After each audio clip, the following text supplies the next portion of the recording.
কাজ সেরে আমি সন্ধ্যের মধ্যেই ফিরে আসবো ঠাম্মি। সে আমি জানি, তবে আমার জন্মদিনের জন্য তাড়াহুড়ো করে তোমায় ফিরতে হবে না। এর আগে বেকারি যে মিটিংয়েই গেছো সফল হয়েই ফিরেছো, আজও যে কাজে যাচ্ছ সেখান থেকে তুমি সফল হয়ে ফিরবে আমি জানি। আর আমার আশীর্বাদ তোমার সঙ্গে রইল, সাবধানে যেও। তোমার আশীর্বাদ সত্যিই খুব দরকার ছিল ঠাম্মি, কারণ বিয়ের রাতে সুধার সেই চিঠির রহস্য আজ আমাকে যে করে হোক সমাধান করতেই হবে।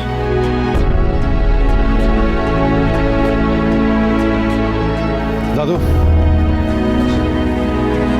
দাদা ভাই, ফ্লাইটের টাইম হয়ে যাচ্ছে রে, চল বেরোই, নাহলে লেট হয়ে যাবে। হ্যাঁ হ্যাঁ যাচ্ছি। যাওয়ার আগে সুধার সঙ্গে কি একবার দেখা হবে না? কোথায় গেলেন উনি? দাদা ভাই একটু বোঝার চেষ্টা কর, রাস্তায় জ্যাম হলে কিন্তু কেলেঙ্কারি হয়ে যাবে। চল চল বেরোই, দাঁড়িয়ে চল চল চল। মা, মেজো মা, আসি গো। সাবধানে যাস। হ্যাঁ, দুঃখা দুঃখা দুঃখা।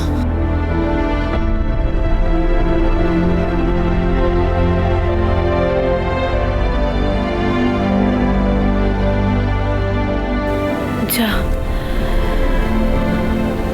উনি চলে গেলেন। বিজিৎ, তুমি রেডি? হ্যাঁ জামাইবাবু, আমি তো অলরেডি বেরিয়ে গেছি। আচ্ছা ঠিক আছে, আমি যাওয়ার পথে তোমাকে তুলে নিচ্ছি। ওখানে গিয়ে একা একা সবটা করা সম্ভব নয়, আমাকে তো সন্ধ্যের মধ্যেই ফিরতে হবে, তাই তোমার প্রয়োজন পড়বে ভুবনেশ্বরে।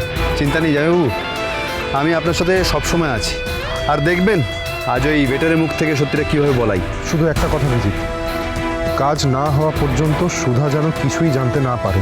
ঠিক আছে জামাইবাবু, তাই হবে তাই হবে। মিস্টার বসু মল্লিক,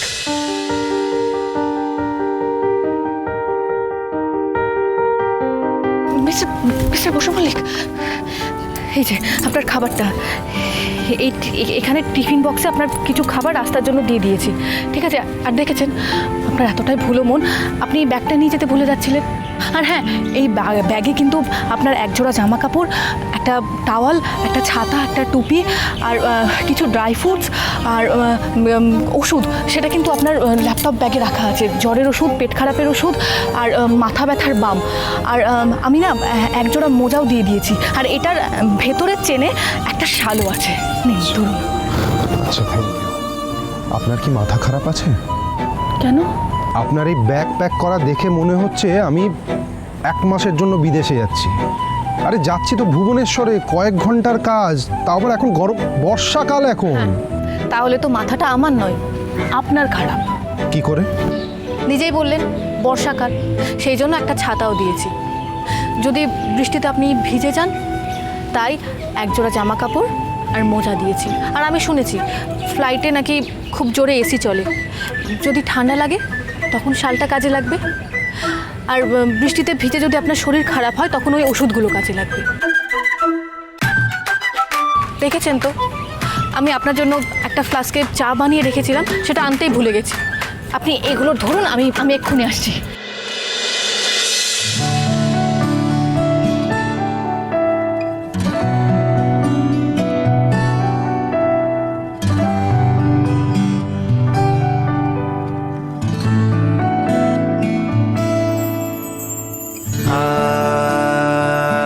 কি হলো, আপনি হাসছেন কেন?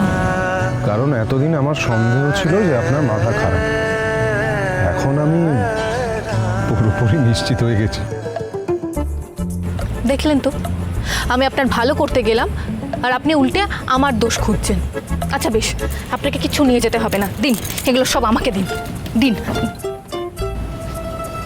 আমাকে নিয়ে যখন এতই চিন্তা, আমার সঙ্গে চলুন না।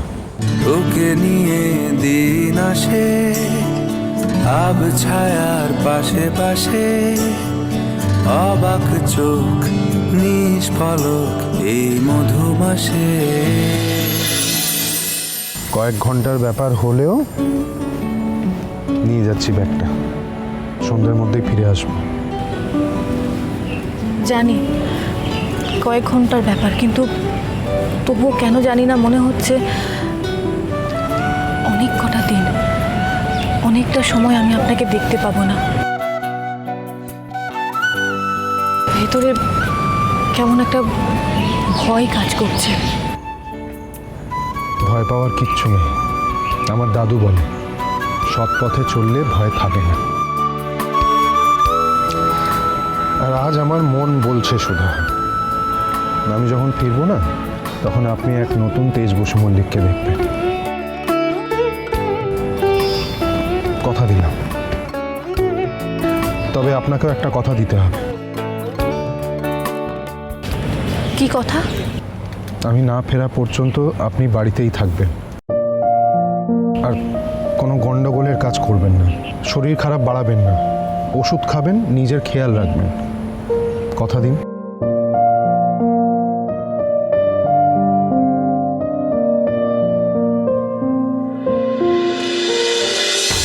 কাতলার ফোনটাকে ধরতে বাড়ি থেকে তো আমায় বেরোতেই হবে।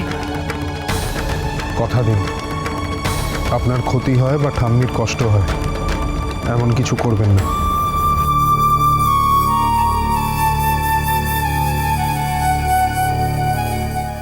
কথা দিলাম, আমি নিজের খেয়াল রাখব,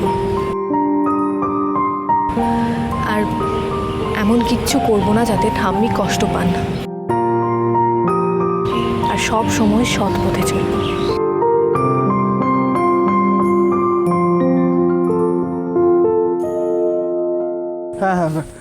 আরে দাদা ভাই এখনো কেন দাঁড়িয়ে আছিস? এবার সিরিয়াসলি লেট হয়ে যাবে। চল চল চল। হ্যাঁ, যাচ্ছি।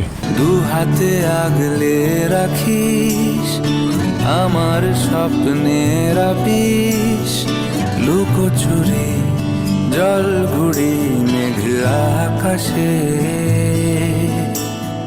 ছুঁয়ে থাকি মিশে থাকি পরস্পরের কবিতায়, ক্লান্তিহীন প্রতিদিন এই জীবন বয়ে যায়। আ, আ, আ,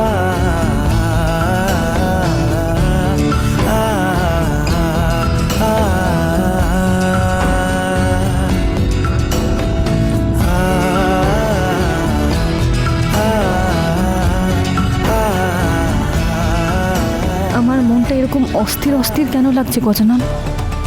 তুমি দেখো, উনি যেন সাবধানে গিয়ে সাবধানে ফিরতে পারেন।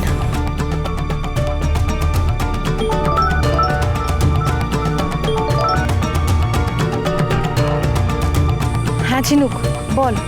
তোর মনে আছে তো দিদি, আমাদের কিন্তু বিকেল 5টার মধ্যে মন্দিরের পেছনে পৌঁছাতেই হবে।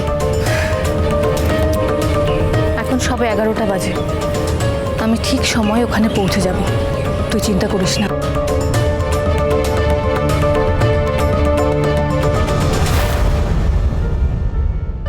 আয় আয় বলছি। মা হাতে লাগছে। লাগুক লাগুক, তোর লাগুক। অনেক বড় পাপ করেছিস তুই, এখন সেই পাপের প্রায়শ্চিত্ত মন্দিরে গিয়ে ঠাকুরের কাছে মাথা ঠুকবি তুই। চল, তোর মতন মাথা মোটা মেয়ে না কোনোদিন ভালো বর জুটবে না, জানিস তো, কোনোদিন না। চল চল আমার সঙ্গে, চল। জ্ঞানী হোক অজ্ঞানী হোক, তুই আমার নাক কাটিয়েছিস।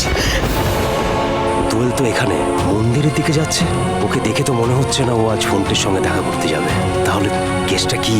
তোর বাপ দাদা যুদ্ধ গোষ্ঠীর কেউ কোনো দিন ওসব ছুঁয়েও দেখেনি, একটা পান মশলা পর্যন্ত মুখে দেয়নি। আর তুই তুই একটা মেয়ে হয়ে কি না ওসব ছাই পাশ গিলে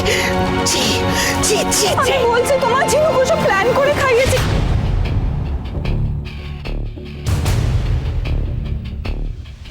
বস তো আমাদের এমনিতেই গা ঢাকা দিয়ে থাকতে বলেছে, তারপরে ফোনটা আবার লুকিয়ে দোয়েলের সঙ্গে দেখা করতে যাচ্ছে। দোয়েল আবার ঝিনুকের ব্যাপারে কী সব প্ল্যানিংয়ের কথা বলছে।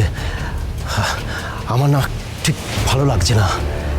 আবার এদিকে সুধা যদি ফোনটার ব্যাপারে সব খবর পেয়ে যায় তাহলে না, ফোনটাকে আমাকে সাবধান করতে হবে। ফোনটাকে একটা ফোন করি।